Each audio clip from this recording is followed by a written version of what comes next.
महाराष्ट्राचा आराध्य दैवत छत्रपती शिवाजी महाराजांना वंदन करून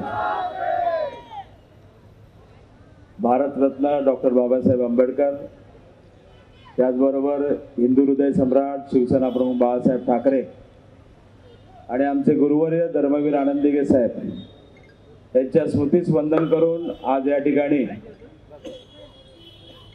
या शाखा भेटीसाठी या ठिकाणी उपस्थित असलेले शिवसेनेचे नेते, युवा नेते, माजी मंत्री आदरणीय आदित्यजी ठाकरे साहेब, या मंचावर असलेले सर्व जिल्हा प्रमुख आणि सर्व महिला आघाडी पदाधिकारी, युवा सेना आणि सर्व समोर बसलेले सर्व निष्ठावंत शिवसैनिक बंधू आणि भगिनींनो, मला वाटतं आज या ठिकाणी आमचे युवा नेते आदित्य साहेब यांचे विचार ऐकण्यासाठी आपण इथे जमलेलो आहोत. परंतु मी थोडक्यात बोलणार आहे की ठाणे आणि शिवसेना 1966 साली जेव्हा शिवसेना स्थापन झाली आणि त्यानंतर 1967 साली महाराष्ट्रामध्ये पहिली सत्ता ही ठाण्याने दिलेली आहे. त्यामुळे कोण सांगतं की बाले किल्ले या ठिकाणी या ठाण्यामध्ये हिंदू हृदय सम्राट शिवसेना प्रमुख बाळासाहेब ठाकरे, त्याचबरोबर आदरणीय आमचे गुरुवर्य धर्मवीर आनंदीगे साहेब आणि आमचे या ठाण्यावरती बारीक लक्ष असलेले या विकासाच्या कामामध्ये योगदान देणारे आमचे पक्षप्रमुख उद्धव ठाकरे साहेब असतील आणि त्याचबरोबरीने आमचे युवा नेते आदित्य ठाकरे साहेब यांच्या विचाराने प्रेरित होऊन मला वाटतं या ठाण्यावरती गेले कित्येक वर्षापासून भगवा त्या ठिकाणी लागला होता. पहिले नगराध्यक्ष मराठे साहेब झाले, त्यानंतर नगरपालिका झाली आणि त्या नगरपालिकेमध्ये महापौर सतीश प्रधान झाले आणि तिथपासून मला वाटतं ही सर्व मंडळी या ठाण्यामध्ये हिंदू हृदय सम्राट शिवसेना प्रमुख बाळासाहेब ठाकरे यांचे विचार प्रेरित होऊन मला वाटतं ठाणे म्हणजे शिवसेनेचा गड. या जिल्ह्यामध्ये आदित्य साहेब मला वाटतं कित्येक आमदार या ठिकाणी निवडून येत होते, परंतु ज्याने आता पाठीत खंजीर खुपसलेला आहे, याने जेव्हा ही सूत्र हातात घेतल्यानंतर या जिल्ह्याची अधोगती झाली आणि त्या ठिकाणी आता जवळजवळ 5 का 6 मला वाटतं आमदार या ठिकाणी आहेत.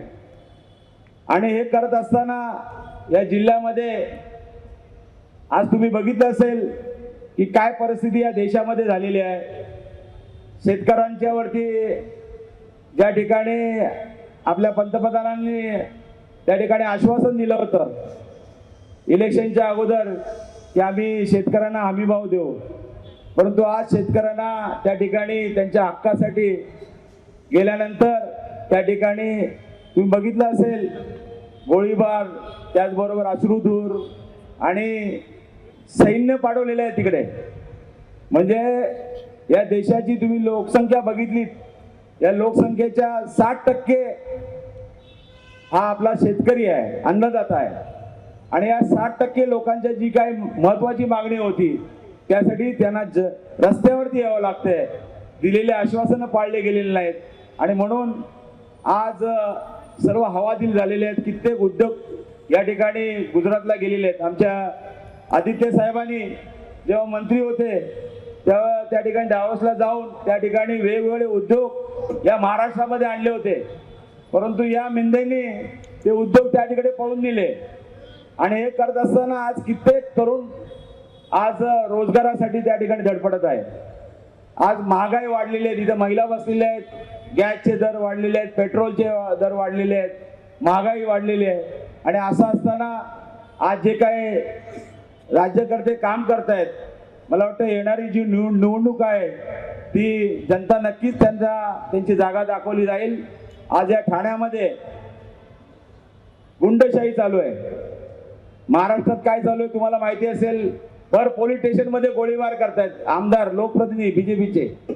त्यानंतर ठाण्यामध्ये तर त्याच्यापेक्षा जास्त आहे. आज कित्येक शाखा त्या ठिकाणी पळवलेल्या आहेत. कित्येक कार्यकर्त्यांवरती आमच्या गुन्हे दाखल केलेले आहेत, खोट्या केसेस दाखल केलेल्या आहेत. पण तरी सुद्धा आदित्य साहेब एकही शिवसैनिक आमचा कुठे हल्लेला नाही. आज तुम्ही बघितलं असेल, चिंतामण कारखानीज असेल, आमचा केदार दिघे असेल. केदारला तर मला वाटतं जिल्हा प्रमुख म्हणून त्याची घोषणा झाली, त्याच दिवशी त्याला खोट्या केसेसमध्ये अटक केलं होतं. आज आमची रोशनी शिंदे आहे, तिच्यावरती मारहाण करून सुद्धा, एका महिलेवर मारहाण करून सुद्धा तिच्यावरतीच गुन्हा उलटा टाकला. ते आज मोकाट फिरत आहेत. आज प्रत्येक शाखेमध्ये गुंडगिरी त्या ठिकाणी घेऊन त्या शाखा ताब्यात घेतलेल्या आहेत. आज ही सर्व ठाण्यातली जनता ही उघड्या डोळ्यांनी बघते, फक्त निवडणुकीची वाट बघते. आणि आज तुम्ही बघितलं असेल, आमचे दशरथ पालांडे नावाचे एक नौदलातले आमचे त्या ठिकाणी अधिकारी होते, आमचे नगरसेवक होते. आणि त्या नगरसेवकांना त्यांची मुलं 2 डॉक्टर झाली. त्यांची सून डॉक्टर आहे, मुलाला मेहनतीने त्यांनी डॉक्टर बनवलं. आणि त्यासाठी एक डायग्नोसिस सेंटर त्या ठिकाणी त्यांनी जागा त्या ठिकाणी भाड्याने घेतली. ते शिवसेनेत यावे म्हणून त्यांच्यावरती एवढं प्रेशर आणलं की त्याला भाड्याच्या जागेवर MRTP लावली होती. भाड्याच्या जागेवर MRTP लागू शकते का? मालकावर लागू शकते. परंतु मुद्दामून त्यांना त्रास देण्याच्या दृष्टिकोनातून त्यांच्यावरती त्या खोट्या केसेस टाकल्या.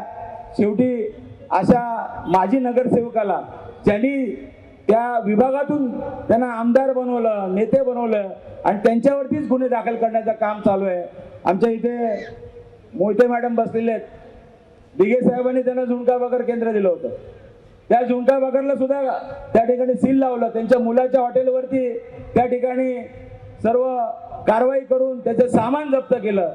परंतु यातला एकही शिवसैनिक, एकही पदाधिकारी त्या ठिकाणी कुठे चुकला नाही.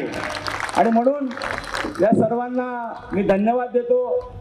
ही जनता सुद्धा उघड्या डोळ्याने बघते आणि येणाऱ्या निवडणुकीमध्ये त्यांची जागा नक्कीच त्या ठिकाणी ही जनता दाखवेल असा विश्वास या ठिकाणी व्यक्त करतो. आणि ही क्रांतीची मशाल ही नक्कीच एक इतिहास घडवेल असा विश्वास या ठिकाणी व्यक्त करून माझे 2 शब्द संपवतो. जय हिंद, जय महाराष्ट्र, वंदे मातरम. एबीपी माझा, उघडा डोळे बघा नीट.